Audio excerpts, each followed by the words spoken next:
Guys, you're welcome to my YouTube channel. So last week I was coming back from work and I met a woman. I usually say at the bus stop, but that day I really had it really struck me to understand a lot of things. So this woman was carrying her child at her back. The child is over a year and she was holding her daughter, the first, I think that's the firstborn, because obviously she was older than the other one. So we all entered the bus and the boy started pinching her. He would pinch her, she would beat him. Stop pinching me, serious beating, no. But the boy was seeing it as a kind of a routine for play. So he would pinch the mom and the mom would beat him. He just kept on doing it and she was so frustrated. Before you know it, the girl was like, biscuit, biscuit. The other girl was like, no, they were just looking for as a wanting their mother's attention, and me, I was just sitting down in the bus with my bag, holding my bag, and like, when are we going to reach this destination? So at that moment it struck me that when you get married your life is going to change, because a lot of my friends or some people, when I talk to them, they're like, oh, I miss the days I was single, and I'm looking at them like, are you serious now? And there are some other people that they are so consumed with the thought of getting married that they lose themselves in the process. So what's the best mindset to have before you actually get married? If not, you just enter the marriage and you are going to be in trouble, because apart from God kind of relationship that is still there to do you part, the other kind of relationship like that is to get married. And all things being equal, you're going to stay with the man forever or the woman forever. So it's very it will be nice of you to watch this video to the end and know the best mindset to have before you get married. Even if it's not for you, but for someone, you could share it with someone or your friends that are about to get married. So the first thing is actually to unlearn a lot of things. So most of us, we are going into marriage with no prior knowledge, or our background, where we come from, it makes us or mars us. For example, if you're coming from a happy home, no marriage is actually as a bed of roses, but you see your parents, they are very happy and they are loving themselves each day. It doesn't mean you're going to have a very wonderful marriage, except to sit down and ask yourself that what actually kept these people going all these years. Now, for example, if you're coming from a house that they tell themselves things by shouting, and you're going to your husband's house that maybe you went there and everywhere is so quiet, they're talking to themselves with, I don't like what you're doing, and you're like, ha. If you come there with your the way you were trained, is going to affect your marriage. So the first thing, you have to understand, where's your husband coming from? How do they think in their house? How do you think? How can you people come together and have a very wonderful home? So there are things you have to check. That's why even when we are getting married, even though we are all Christians, but your kind of Christianity and your husband's kind of Christianity is also something you could really check, because everybody have their way of praying. Is this something you can really adapt to? Is this something you can work with? Is this something that you'll be happy there? Do you understand? So there are things you have to consider, your background. And if you're also coming from a background that your parents were divorced, you didn't really have anybody to look at, it doesn't mean you're going to have a divorced marriage, that your marriage will be divorced. It doesn't also mean you are going to have a happy home. So you have to ask yourself, why did my parent divorce? Is this something I should work on? Is this something I should look at and learn from? So there are things you have to consider. Then you have to start dealing with your fears, whether A or B. You have to deal with your fears. Some people are so they just want to get married because people are getting married. It's not because they really want to get married. Do you understand? Because everybody's getting married, they want to get married. So you have to ask yourself, why exactly do I want to get married? So that's the next question you have to ask yourself. You're going to be looking at my book.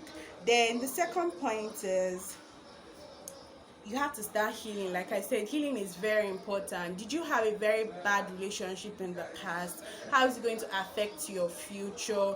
What do you read online?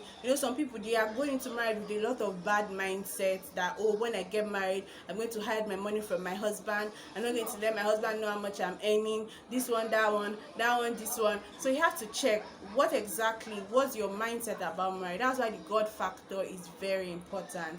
Now, we all believe that by God's grace, God is the one that created us. So before you get married, marriage is very important.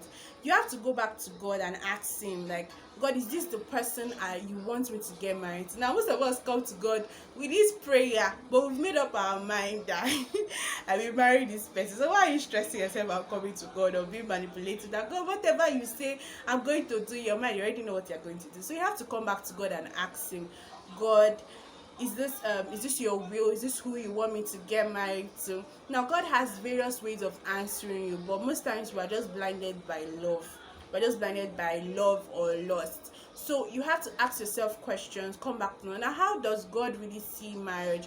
God sees marriage as a very beautiful institution where you're going to raise godly kids for him.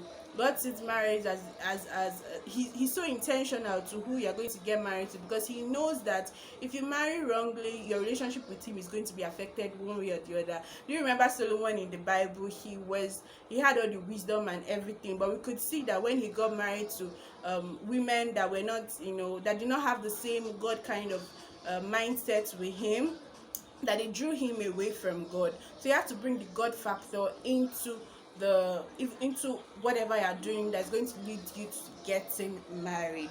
Now the last question you're going to ask is, are you ready for marriage? Are you ready emotionally? Like that woman I was saying in my story, she was so frustrated, but her children were saying that, oh, they are playing with their mom, and she was beating them. The funny thing, like, I was feeling the pain at the back of the seat, but the boy was seeing it as fun. He kept on pinching her and she was still beating him. He kept on pinching her. He was seeing it as, oh, this is a joke. So are you emotionally ready for that attention? You see some people, they give birth, postpartum depression. That's after giving birth, they become depressed because the child is always crying. Sometimes it's very frustrating. Are you really ready for that stage in your life where your children will need your attention, your husband will need your attention, your husband's family, your own family? Are you really ready for that? For you to know if you are ready, like, just think of yourself, like, the little things get you angry, like any small thing, be like, oh, I don't want stress. So is that how you're going to get married? You don't want stress. So you have to ask yourself, are you emotionally ready for this? Are you financially ready? Being financially ready in this age and dispensation is very important, because whether you're a woman or you are a man, you have to be ready for marriage. Marriage is not relationship that you will stay in the same house, people will eat. That would you eat? You eat, it's not easy. So are you financially ready? I'm not saying you should have all the money in this world, but you should be able to take care of your daily needs. It's something that is very important. Now most of us, maybe we came from a family that our parents did not have much, so we are thinking in our head that before I get married I must make all the money in this world. It's beautiful to be very rich, but it's also beautiful to know that while you are still waiting, you are waiting for the right reasons. Because one thing I believe is that God is going to provide, but in as much as God is going to provide, it's good to know your capabilities. What does your husband do? What do you do? Like, this is not dispensation that you just get married and you stay in somebody's house. You have to have either a skill or you are working, because this country is So are you financially ready? Do you have not just are you financially ready, is there a pattern of sustaining the business? Do you understand? Is there a pattern of sustaining the business? It's not like you are just working somewhere that can just close anytime. What are you going to fall back to? So these are questions you have to ask yourself. Are you financially ready? Then third question is, are you psychologically ready? Because people are going to, you annoy people. So definitely if you are living with a man or you are living with a woman, your wife or your husband is going to be annoying you every day. I told you guys about the woman I met. So being psychologically ready is very important. You have to have a level of maturity before you actually get married. You see women that give birth to twins, quadruplets, 6 children. They are all women like you. You don't know whether when you to get married you give birth to those amount of children at all. So imagine them seeking attention from you. It's not going to be easy. So basically you have to check these things. Are you psychologically ready? Are you financially ready? Are you emotionally ready? Have you really seeked the face of God before you went into marriage? Because if you don't have this mindset before getting married, when you just get married, you know that Marriage is just like another phase of your life entirely, that you have to be prepared in your own little way before you get married. So marriage is overrated, except you know these things and you imbibe this culture before you get married. Hope you enjoyed my video. Thank you all to all my subscribers. If you are a returning subscriber, thank you so much and have a wonderful weekend. Bye.